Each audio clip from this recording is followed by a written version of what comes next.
नमस्कार, मैं सरिता तिवारी सरिता साहित्य एजुकेशन के मंच पर आपका स्वागत करती हूँ, अभिनंदन करती हूँ।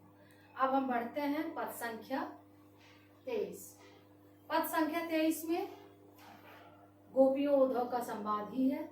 यहाँ पे गोपियाँ उद्धव को व्यापारी के रूप में संकेत करती हैं और व्यंग्यात्मक शब्द भी हैं और कुछ कठिन शब्दों के अर्थ बताते हुए मैं आपको बहुत ही सरल और सहज भाषा का प्रयोग करते हुए आगे बढ़ रही हूँ, पढ़ा रही हूँ। यहाँ पे ब्रज भाषा का प्रयोग किया गया है। थोड़ा थोड़ा कहीं कहीं शब्दों का, कठिन शब्दों का अर्थ बताते हुए जाऊंगी। तो पद संख्या 23 में गोपियां उद्धव से कहती हैं कि आयो घोष बड़ो व्यापारी। यहाँ पे उद्धव से नहीं कह रही हैं, सखियां आपस में कह रही हैं कि सुनिए, घोष, आयो घोष, घोष का है अहीर की बस्ती में, अहीरों की बस्ती, अहीरों की बस्ती यानी ब्रज में। तो अहीरों की बस्ती में एक बहुत बड़ा व्यापारी आया हुआ है। ठीक है, आगे लाद खेप गुण ज्ञान जोग की ब्रज में आय उतारी। खेप का अर्थ होता है माल का बोझ, माल यानी जो सिर पे रखे हुए हैं, योग रूपी माल।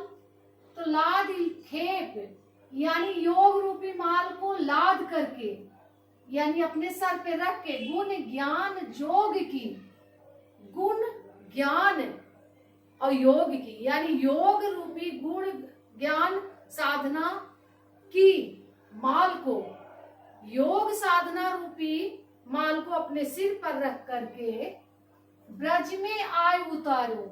वो हमारे ब्रज में आकर के उतार दिया है। सुनिए, एक व्यापारी आया है हम अहीरों की बस्ती में। वो बहुत बड़ा व्यापारी है। वो अपने सर पर योग साधना की गठरी लादे हुए है और वो हमारे ब्रज में ला करके उतार दिया है। आगे देखिए, फाटक दय कर हाटक। फाटक का तात्पर्य है तत्वहीन, तत्वहीन, तत्वहीन समान, और हाटक का मतलब होता है सोना।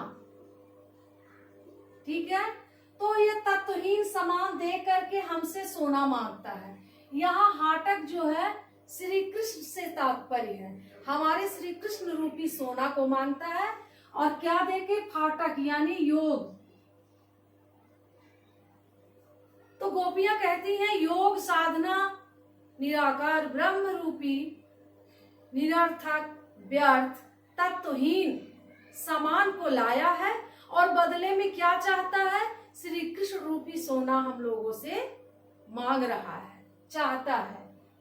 और मांगत भोरे निपट सुधारी। यहाँ पे भोरे यानी भोली भाली, सुधारी हमें भोली भाली समझ करके, हम सभी को भोली भाली समझ करके वो श्री कृष्ण रूपी सोना को मांगता है, बदले में योग साधना रूपी निरर्थक तत्वहीन सामान को दे करके।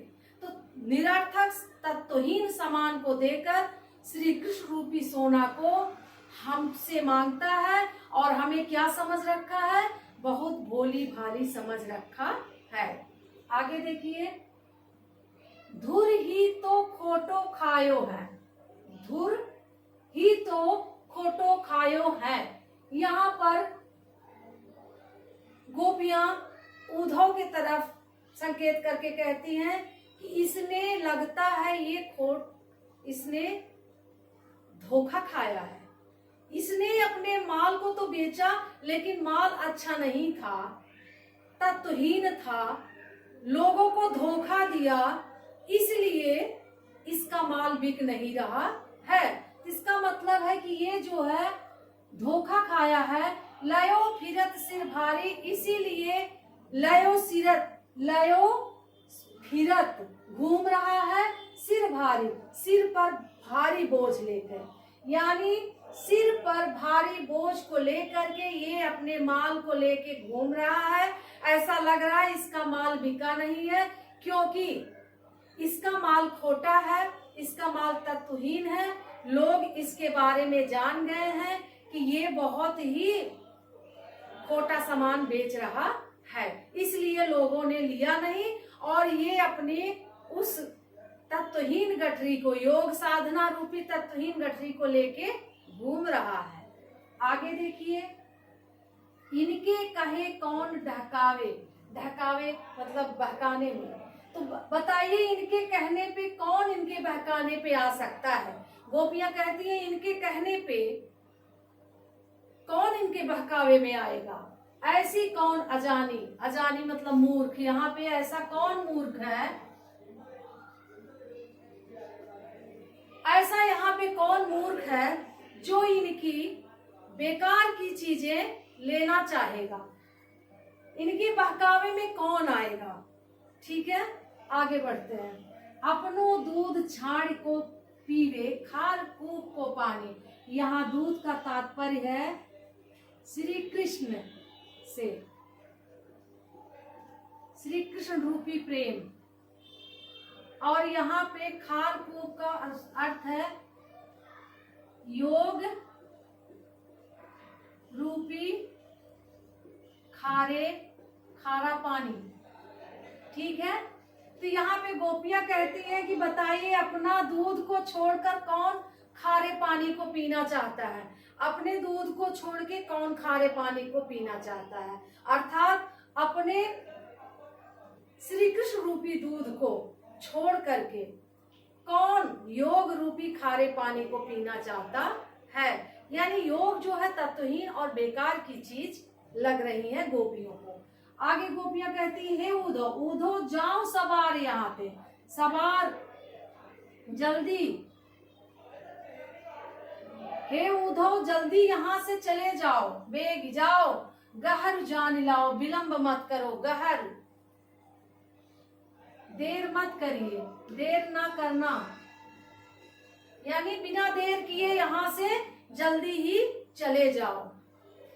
मुंह मांगो पहियो सूरज, हम आपको मुंहमांगा दाम देंगे। गोपियां कहती हैं हम आपको मुंहमांगा दाम देंगे। प्रभु साहू है, यहाँ साहू मतलब साहूकार है, और साहूकार कौन है, श्री कृष्ण है। तो गोपियां कहती हैं कि श्री कृष्ण रूपी साहूकार को, अपने मालिक को जिसने आपको भेजा है, तो श्री कृष्ण रूपी साहूकार को जाओ, हमें दर्शन कराओ, हमारे सामने लेके आओ, मैं तुम्हें इसके बदले में मुंहमांगी दाम दूंगी। यहाँ व्यापार की बातें हो रही हैं। गोपियां भी भोली भाली जरूर थी, लेकिन वो बहुत ही चालाक, और यहाँ पे उनके एकनिष्ठ प्रेम और एकनिष्ठ प्रेम की भावनाएं और उनका वो चातुर्यपन, सब ये सब चीजें इस पद के माध्यम से दिख रहा है। क्योंकि गोपियां ने बड़ा अच्छा तर्क किया कि मैं तो तुम्हारा माल तभी लूंगी, मैं तो तुम्हारा सामान तभी लूंगी जब तुम अपने मालिक अर्थात अपने साहूकार को, जो तुम्हारा मालिक है, श्री कृष्ण रूपी साहूकार को तुम ला करके मेरे सामने खड़ा कर दोगे, तो मैं तुम्हें मुंहमांगा दाम दूंगी। ठीक है, अब हम आगे बढ़ते हैं पद संख्या 24 में। बस अब अगले